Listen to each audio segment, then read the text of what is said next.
فمن شہد منکم الشہر فلیصم، اب یہ رمضان کے روزے کی فرضیت کا حکم آیا ہے۔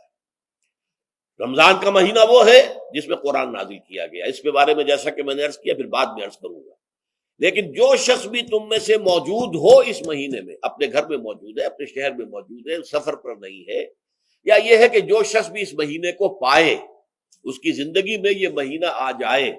یہ برکتوں کا ایک موقع اسے مزید حاصل ہو جائے، فلیصم، یہ امر کا صیغہ ہے، یہ وجوب ہے مطلقاً۔ اب اس میں جو دو رعایتیں پہلے دی گئی تھی ان میں سے ایک کو برقرار رکھا، ومن کان مریضا او علی سفر فعدۃ من ایام اخر، یہی وہ الفاظ ہیں جن کی بنا پر میرا گمان اس وقت بھی یہ تھا کہ یہ دو بیک وقت نازل نہیں ہو سکتی آیات،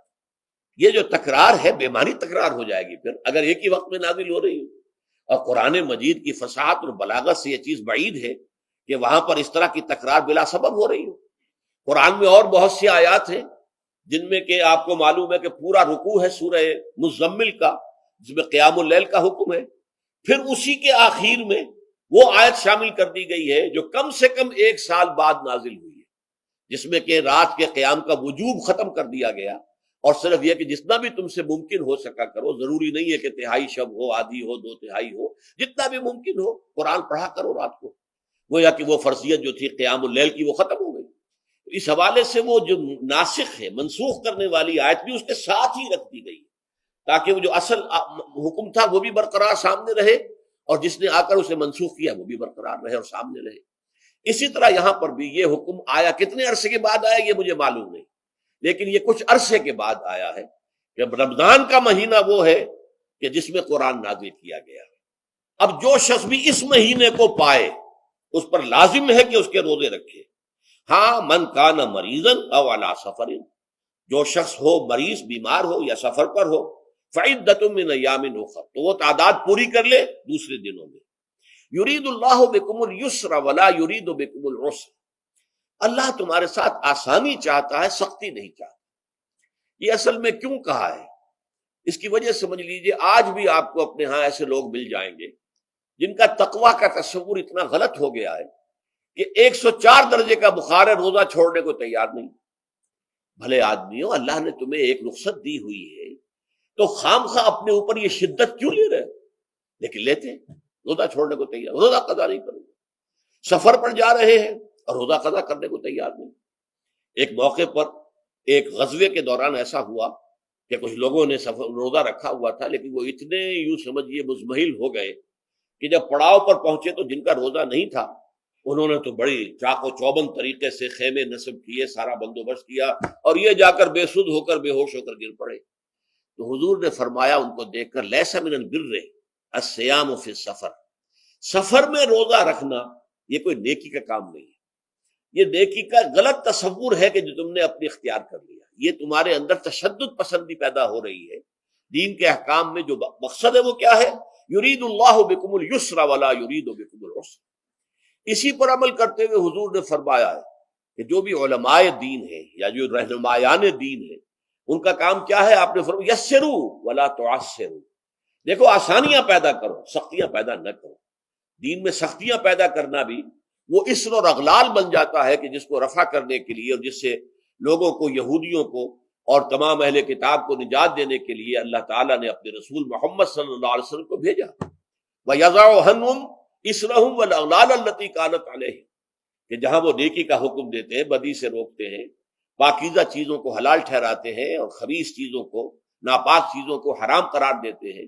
وہیں وہ لوگوں کے اوپر سے وہ بوجھ بھی ختم کرتے ہیں کہ جو انہوں نے خام خواہ اپنے اوپر لاد لیے۔ تو ان میں سے یہ بھی ہے کہ یہ نیکی کا کام نہیں ہے کہ آپ سفر میں ہیں اور روزہ رکھ رہے ہیں۔ یرید اللہ بکم اليسر ولا یرید بکم العسر وَلِتُكْمِلُوا الْعِدَّةَ، لیکن یہ بات واضح رہے کہ اب تمہارے لیے تعداد کو پورا کرنا لازم ہے، یہ نہیں ہے کہ آپ اس کی جگہ پر فدیہ دے دیں تو بات پوری ہو جائے گی، نہیں۔ روزے کی تعداد آپ کے رمضان میں 2 روزے 3 روزے چھوٹ گئے بیماری کی وجہ سے، ٹھیک ہے، لیکن دوسرے دنوں میں اس کی قضا دینی لازم ہے، وہ روزے رکھنے جو ہے آپ پر لازم ہے، ان کا کوئی بدل جو ہے وہ فدیہ نہیں ہو سکتا۔ البتہ یہ نوٹ کر لیجئے، یہ حکمت نبوی ہے کہ یہاں اگرچہ وہ فدیے کا حکم جو ہے گویا کہ بظاہر قرآن مجید کے الفاظ سے محسوس ہوتا ہے کہ مطلقاً منسوخ ہو گیا، لیکن حضور نے اس کو خاص حالتوں میں باقی رکھا ہے۔ کوئی شخص اتنا بوڑھا ہو چکا ہے یا خاتون اتنی بوڑھی ہو چکی ہے کہ دن بھر کا فاقہ جو ہے اس میں اندیشہ ہے کہ کہیں ہلاک نہ ہو جائے، کوئی مریض ہے، مرد ہے یا عورت ہے، وہ ڈائبٹیز کی مریضہ ہے، اس کو وہ شوگر کا مرض ہے اور وہ اس کو برداشت نہیں کر سکتی، شوگر لیول بہت نیچے ہو جائے تو موت واقع ہو سکتی۔ کوئی ایسا مریض ہے جس کو مرض سے شفا پانے کی اب کوئی امید ہے ہی نہیں کہ میں مرض سے شفا پا جاؤں گا یا پا جاؤں گی تو اس کے بعد میں روزہ مکمل کر دوں گی، نہیں۔ ایسے لوگوں کے لیے حضور نے اس رعایت کو برقرار رکھا ہے کہ ایسے لوگ اگر ایک مسکین کو کھانا کھلا دیں تو یہ فدیہ بن جائے گا، لیکن جو بھی شخص صحت مند ہو اور صحت کی توقع رکھتا ہو اور جو شخص بھی طاقت رکھتا ہو روزے کا قضا کر دینے کا، اس کے لیے لازم ہے کہ روزوں کی قضا کرے۔ وَلِتُكْمِلُوا الْعِدَّةَ وَلِتُكَبِّرُوا اللَّهَ عَلَى مَا هَدَاكُمْ، اور تاکہ تم اللہ کی کبریائی کا اعلان کرو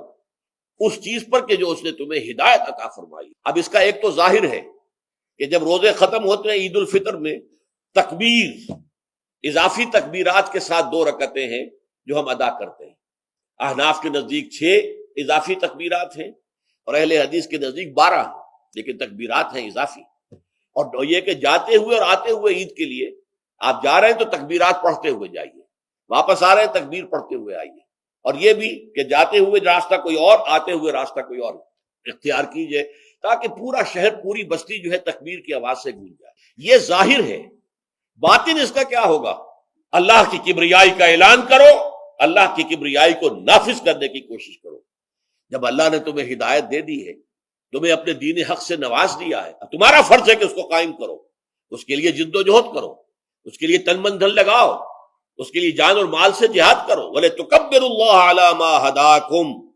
وَلَعَلَّكُمْ تَشْكُرُونَ، اور تاکہ تم واقعتاً شکر کرو۔